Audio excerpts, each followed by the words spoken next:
find scriptures very quickly, then that's great. Otherwise, you can follow it on the screen. So we're going to continue this morning. We're going to go back to the story, his story that we've been looking at really for quite a while now. And we've been talking about, in the past few weeks, we've been talking about the life of Jesus. So about the birth of Jesus, we spoke about his purpose of coming to earth, which was not just to get us out of hell into heaven, which is often what we concentrate on, that yes, I'm saved and my destination is heaven. And that's great, but Jesus came to do more than that. Jesus came to bring peace and joy. And we spoke about that the Sunday before I went to Utah State.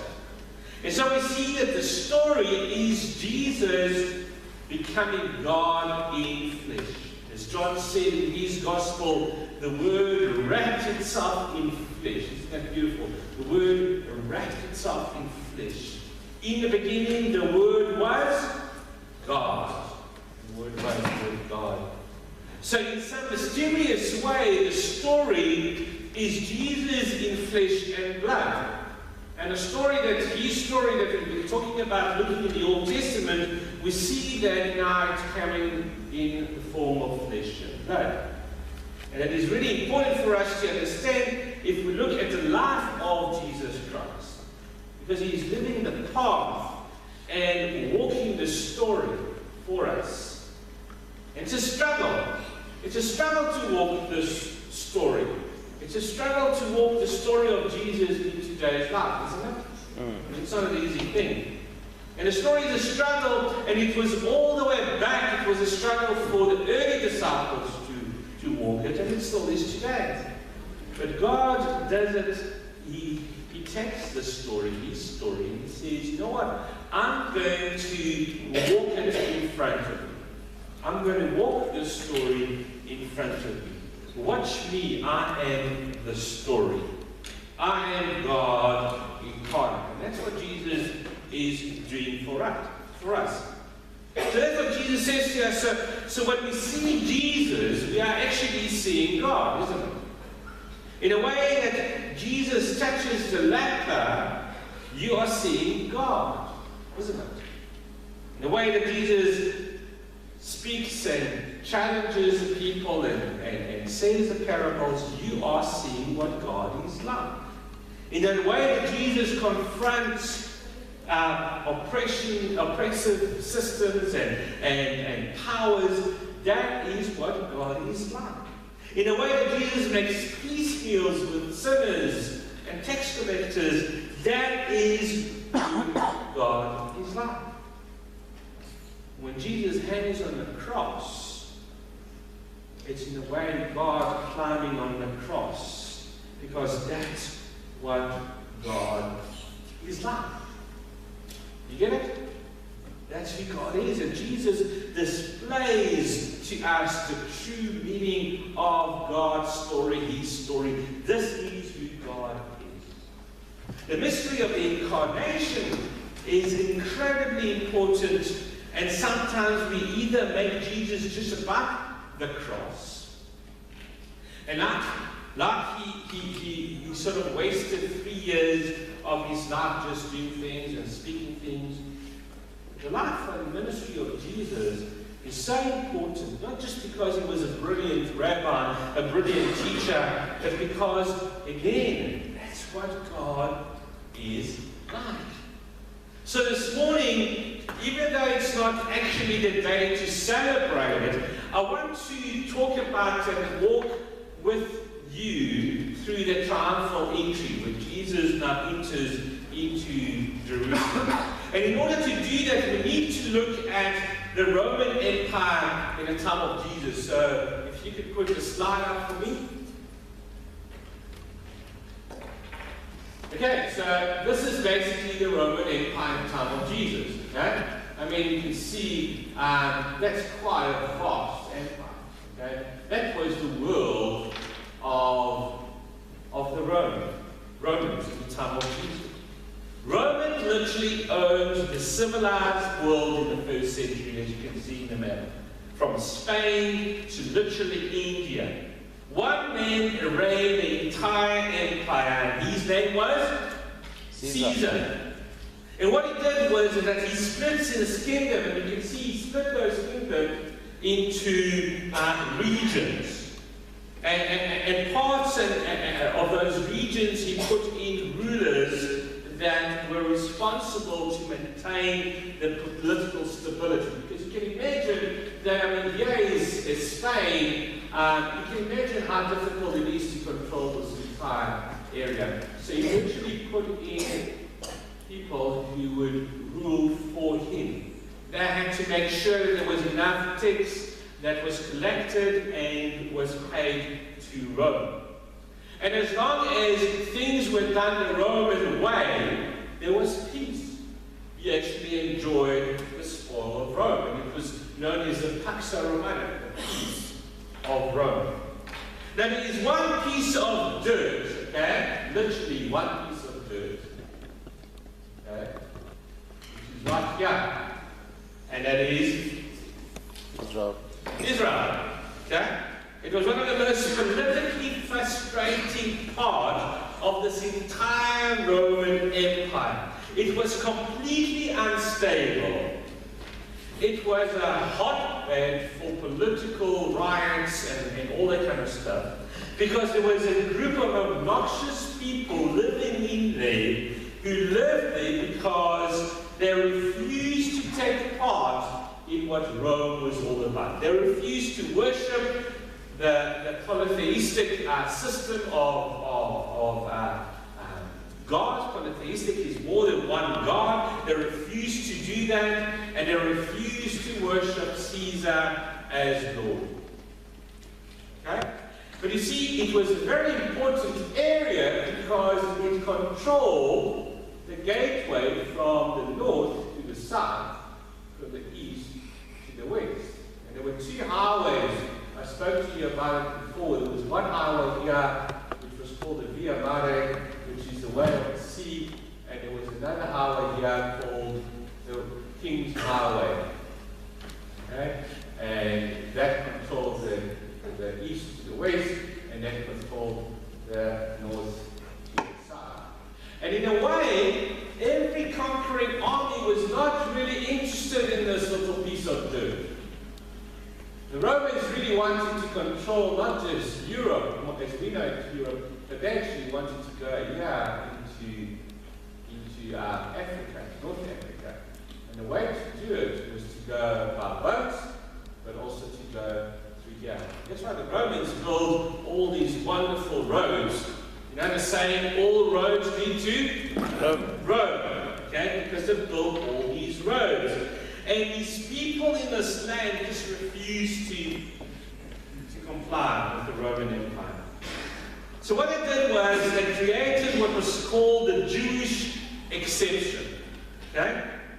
Everyone else had to worship the Roman gods except these guys, the Jews, who lived in that piece of dirt, in that piece of land. Just so that there could be a bit of peace in that region. Now when Jesus is born, okay, in this region there's a guy by the name of Herod the Great. Herod was basically the governor of that region that Caesar put in charge so that he can maintain peace and so on. But Herod the Great dies, and Herod the Great then divides this region between his three sons. Can I have the next map on? Okay? So basically there is these three regions. There's the land of Israel, okay? And you get three of the sons. You get Archelaus, Herod Philippi, and Herod Antipas. Okay? Now, what happened is that these two guys are called Herods, okay? Well, you got pretty alright. But it's this guy that controlled this area, one of his sons, basically did a really, really bad job. Okay? Now, what happens in this area, why this area was so important, is because of this time here. The city here called Jerusalem. Okay? It was important for the Jews because it was basically a center of their politics, the center of their religion was in that city. So you see how Herod the Great actually ruled this country pretty well. Okay? He wasn't very much liked by the Jews because he was not a full Jew. His mom was Ammonite, and that made him not fully Jew, and they didn't really like him, the Jewish people. But he understood the culture, he understood the customs, he understood the religion, and it was all right. And as I said, his one son just made really a hash of things in that kingdom. So what it did is the Rome then took charge of this area, okay? And they put this guy in there to stabilize the region. He was tough and he took no nonsense. He ruled like Rome will rule. Do you want to guess what was his name? Pontius Pilate. Okay. So Pontius Pilate was now in charge of this area. This guy was given some piece of land somewhere, and he basically was told, don't worry, you've got one of our own, and he's going to control that area. Now if you think about it, by looking at the map, where is a big governor going to stay? Jerusalem. Okay? You will probably say Jerusalem, and you will be wrong, okay? Because Pilate lived in this city called Caesarea. Okay? Pilate basically lived in there. Now, Caesarea was a city that was built for. What's the name? Caesarea? Caesar. It was built for Caesar. Okay? It was built for Caesar. And Herod the Great built this beautiful city, okay? If you're going to come to Israel with me, that's where we finish the tour, is at that place called Caesarea. And there is a port that was going 4 kilometers out, man-made port, 4 kilometers out into the sea. But 20 or so years ago, they actually excavated things in the sea, in the ground, underground, under the sea. Okay? They excavated a whole lot of stuff in there. And it was a beautiful city. It was actually called the Jewel of the Mediterranean because the marble colonnades would shine in the sunlight. That when ships would come, it would literally shine out at them. Okay? And the people in those days called it the Jewel of the Mediterranean. Okay? So it was a beautiful city. It was all that Rome was. And all the power and the glory of Rome was in that city. So that's where Pontius Pilate lived. Okay? Now, once a year, a Jewish festival called the Passover. You've heard about Passover? Okay? It was a dangerous time in Judea and in Samaria. So basically, this area is called the Judea and Samaria. Okay? It was a dangerous time. What happened is that everyone came to Jerusalem over that festival time. And the population literally quadrupled in size.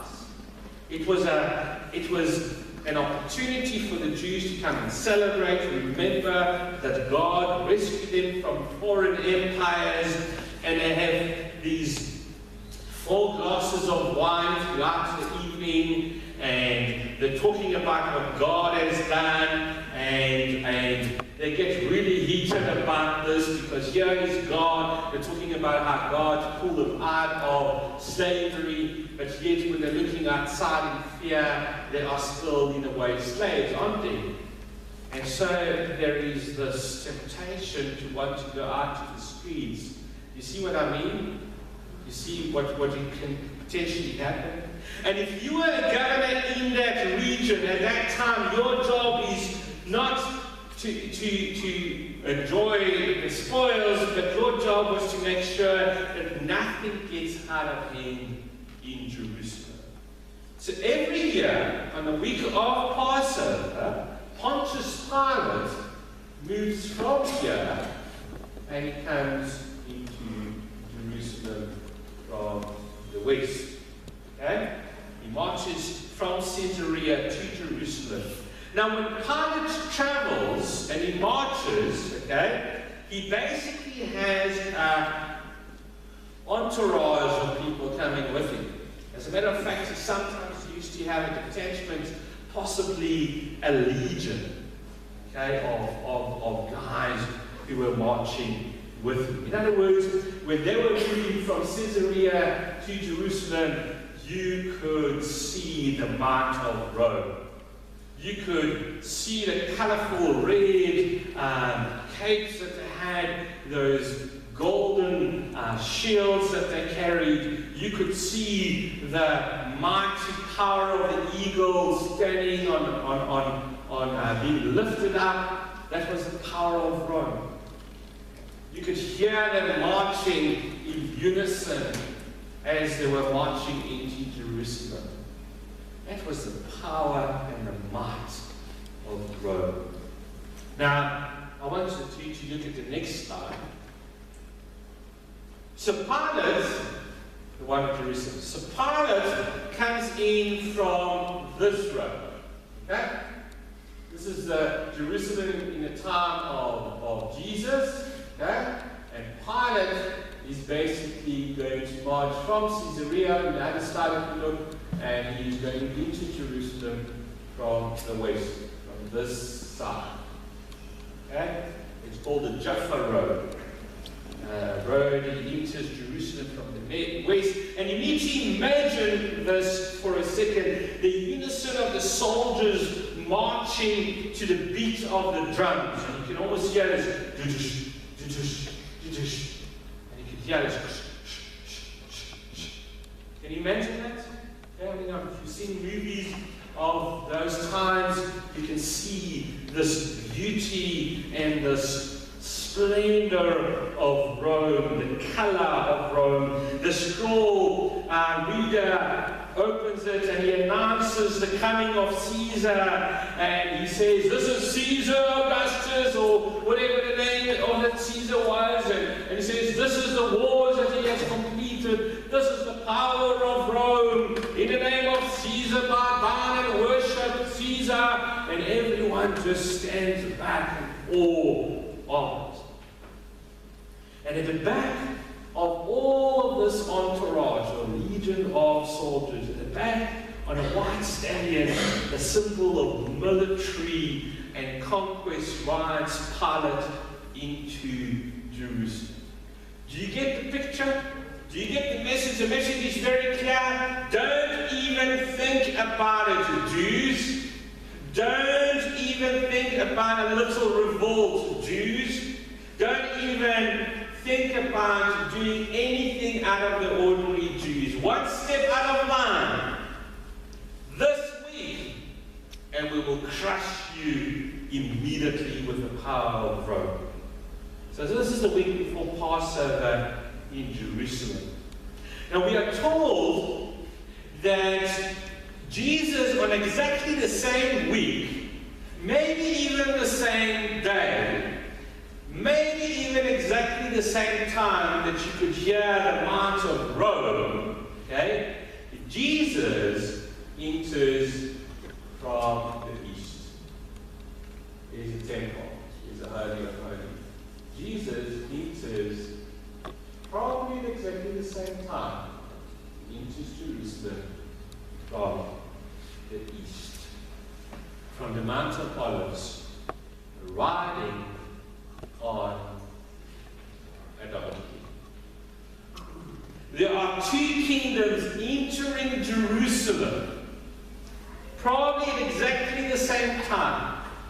Two kingdoms, Rome and the kingdom of heaven. And they are about to clash in the middle of Jerusalem. The one comes with power and trumpet and might and silver and gold and swords and power and so on. And from the east comes a rabbi on a donkey with his nobody disciples. You get the picture? Contrast. Chapter 21, verse 1 to 9. As they approached Jerusalem and came to Bethphage on the Mount of Olives, Jesus sent 2 disciples, saying to them, "Go to the village ahead of you, and at once you will find a donkey tied there, with her colt by her. Untie them and bring them to me.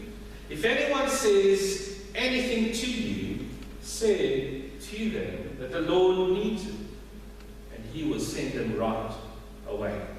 So Jesus chooses a donkey. Now, why is it that Jesus chooses a donkey? Because it's in the text of Zechariah chapter 9. Zechariah chapter 9, we are told about this prophecy. So it's not Jesus trying to make a statement about Rome. This is called what is called text to context. Jesus is making a statement about the context, but he also knows the text very well.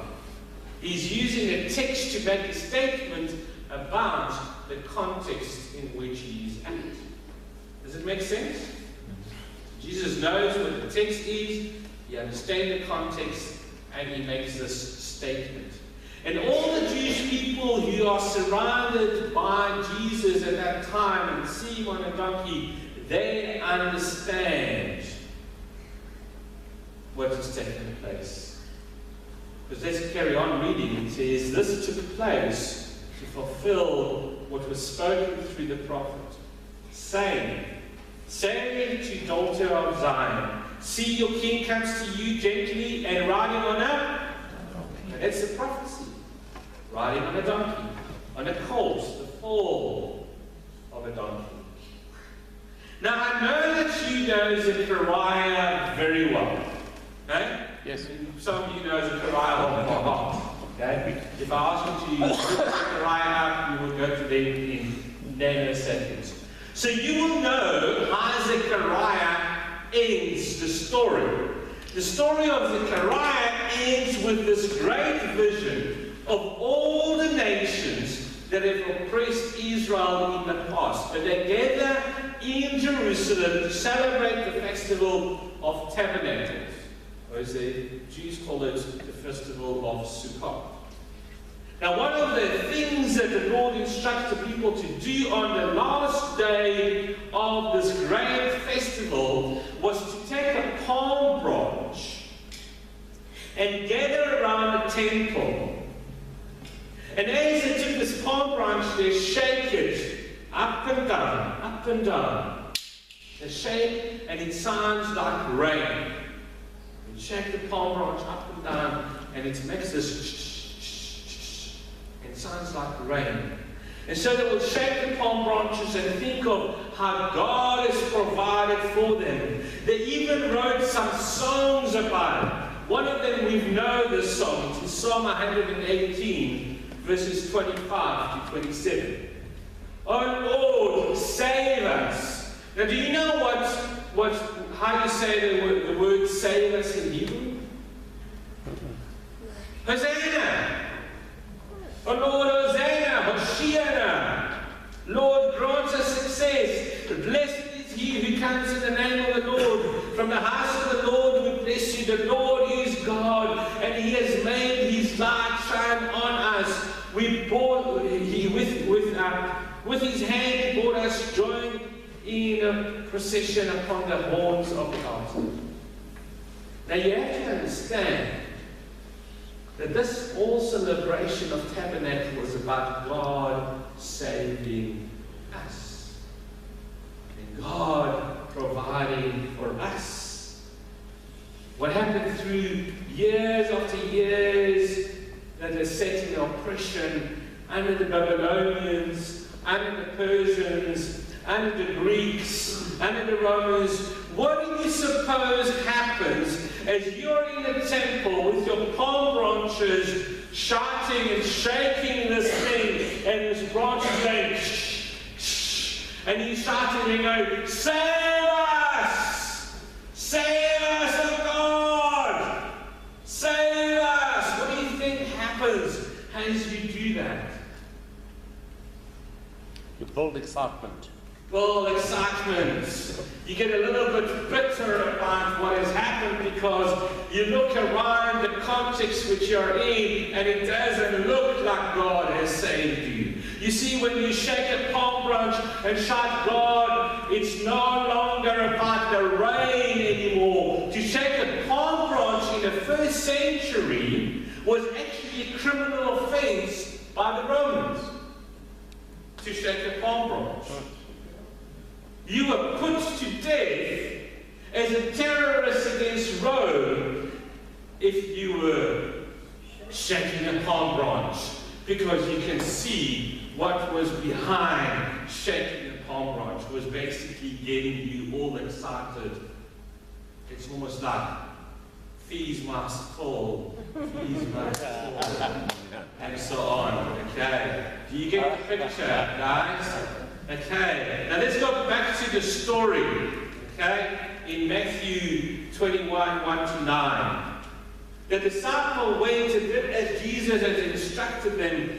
They brought the donkey and the colt and placed the cloak on them for Jesus to sit. A very large crowd spread the cloaks on the road, while others cut branches from the trees and spread them on the road. The crowd that went ahead of him and those that followed him shouted, Hosanna! Hosanna, son of David! Blessed is he who comes in the name of the Lord! Hosanna in the highest! Again, in that moment, Jesus jumps on the donkey. They know the text, and they grab this palm branch, and they start to shake them and shout, Hosanna, Hosanna, God save us. They're sort of like, yes, Jesus, you get in there. I want to see this fight, because your kingdom is coming from this side. You can hear the marching of the soldiers coming from that side. Yeah, Jesus, you go for it. You get the picture? This is what's happening in Jerusalem. This is not just a bunch of Jews about to celebrate a festival. There is a reason why the Roman legion is coming with Caesar and the might of Rome, because they knew that once those palm branches are being shook, something is going to happen. This is going to be the fight of the year, people. But Jesus responds in a very different way. And he weeps his eyes out because they don't get it. And he cries, and in Luke chapter 19, you can go there.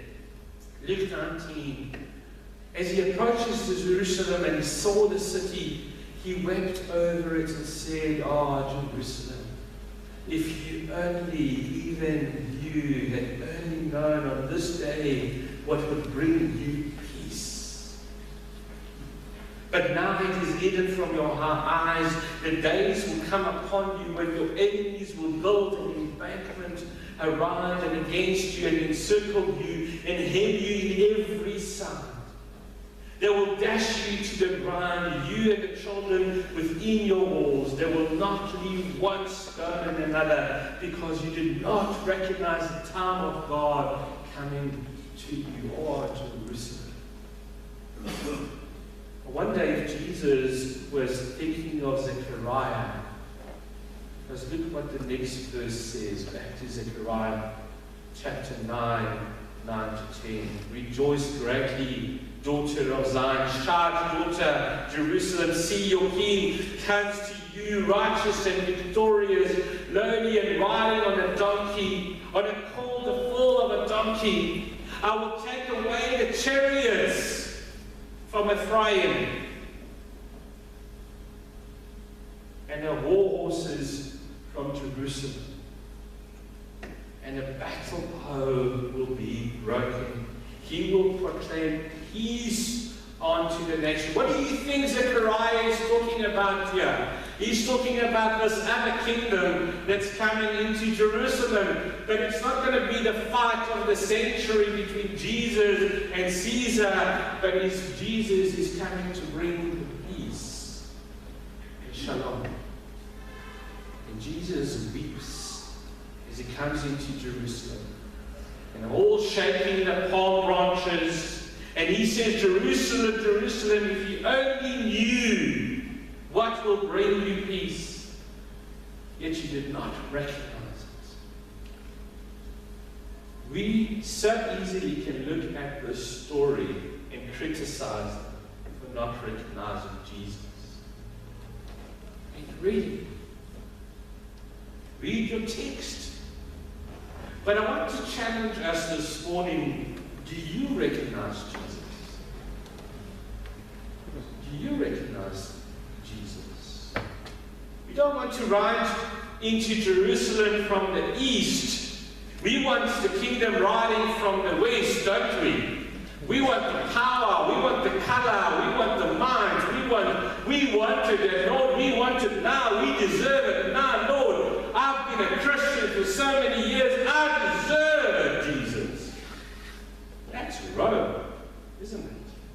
I'm coming to claim what is mine, Jesus. You see, the kingdom from the east, he rides in to die, doesn't he? You need it. We don't want that. We want the kingdom with the trumpets. Or at the very least, we might be on the side of the road with our palm branches, shakingly, angrily shaking it and saying, Hoshiana, Hosanna, save us. Lord, it's mine.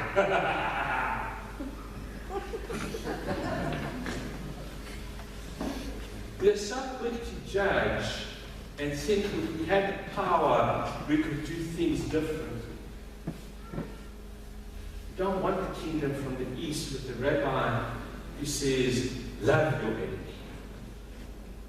We don't want the kingdom from the east with the rabbi who says, love those who persecute you. Pray for them. Spend a week praying for them. Day and night, praying for you. We don't want that.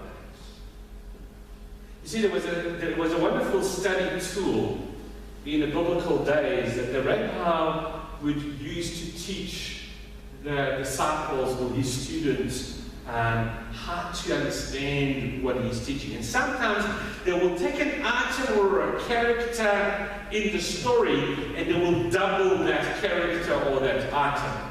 Okay? They will make two of them. And so they will make an extra character or item for you, the listener. And it's the rabbi's way of inviting you to the story. You know, we've got this phrase to be in someone else's shoes. Okay? And in a way, that was the rabbi's way of inviting you to be in the shoes of those people. So when you read the Gospels of Mark and Luke, you remember the story with the demon-possessed man, and the demons go into the pigs. You know that story. Now, how many men were there? Was there one, or were there two? And you can look for it yourself at home. There was one.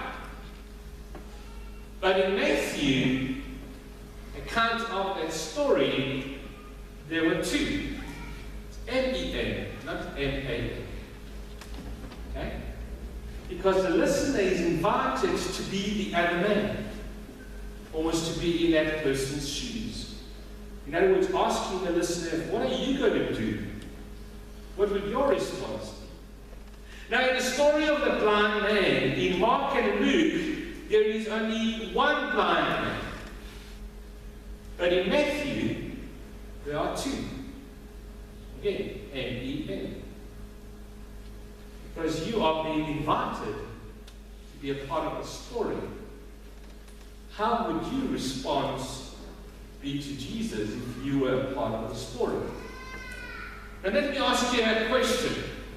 How many donkeys does Jesus use to ride into Jerusalem? Sorry. That was a good place to... Yeah, bring it in. That was excellent. That was a good place. It's almost like that. And I don't know how to get it to stop. So how many donkeys does Jesus take to ride into Jerusalem? 1 or 2? Some say 1, some say 2. I would like to know, how do you ride 2 donkeys? Okay? It's hard enough to ride 1 donkey. In Mark and Luke, there is 1. But in Matthew, if you go back to Matthew chapter 1, and chapter 21, verses 1 to 9, at verse 7, I think it is. They approached Jerusalem and placed their cloak on them, and Jesus said, on them. Not on it, but on them. So there's more than 1. Okay? They brought the donkey and the colt in some of the other versions. It says the donkey and the colt, and placed the cloak on them for Jesus to sit on them. You see, the colt is for you. The colt is for you to sit on. And the question is whether you want to follow Jesus into Jerusalem as Jesus comes from the east and he's riding the donkey, but you are riding the colt next to him and you are seeing all of this happening. And the question is, will you ride with him? Are you in this fight with me, a fight against Rome and Jesus coming with you riding next to him? Because there's a call for you to sit on. But don't jump too quickly and say, oh yes, I'm in. Because Jesus rides into Jerusalem not to confront the system, but rather Jesus rides in to lay down his life. And if you choose to jump on the colt with Jesus that's there for you, this changes the way you're going to go to work tomorrow. This changes the way you will look at everything around you. This changes the way you're going to be looking at your children. This changes the way you're going to be looking at life.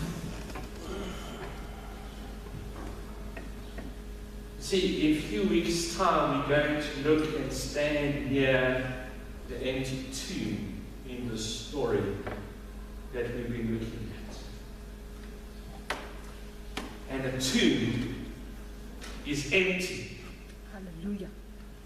Amen? Amen. The tomb is empty, and we're going to stand there and we're going to learn about this empty tomb. And the challenge for us today is asking ourselves the question, which kingdom do we really want to be on? The one that comes in victory and might from the west, or the one that finds its victory in sacrifice, riding on a donkey from the east?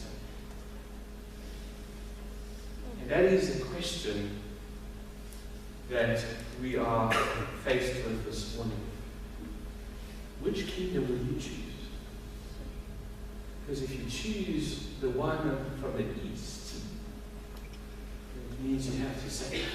It means you have to see the way things are being seen by the rabbi who rides next to you on that road. Amen? Amen. Amen. We're going to go into time of communion, so can I get elders to come up to help me, please?